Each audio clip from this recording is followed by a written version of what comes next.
Agar siz do'kondor tijoratchi bo'lsangiz, bilingki, keng tarmoqli bo'lishga harakat qilishingiz kerak.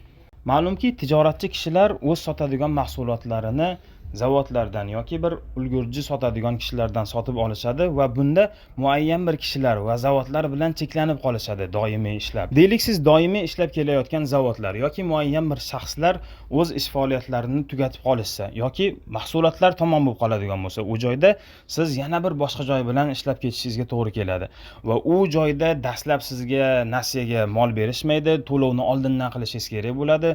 Tomonlar o'zaro bir-birlarini o'rgangungacha birozgina vaqt talab qiladi. Ushbu vaqt mobaynida sizning ish faoliyatingizning unumdorligi pasayib ketadi, savdolar tushib va doimiy mijozlaringiz kutib qolishligi mumkin. Ushbu holat kuzatilmasligi uchun yechim qanday bo'ladi? Siz keng tarmoqli bo'lishingiz kerak. Ya'niki bir safar bir shaxs bilan, ikkinchi safar yana bitta boshqa zavod bilan, uchinchi safar yana bir boshqasi bilan ishlashingiz kerakki, toyinki sizni tanib, bilib olishsin. Shundagina ish faoliyatingiz davomli va to'xtovsiz bo'ladi Allohning izni bilan. Va doimo rostgo'y, to'g'ri so'z bo'lingki, odamlarning yaxshi gumoniga sazovor bo'lasiz.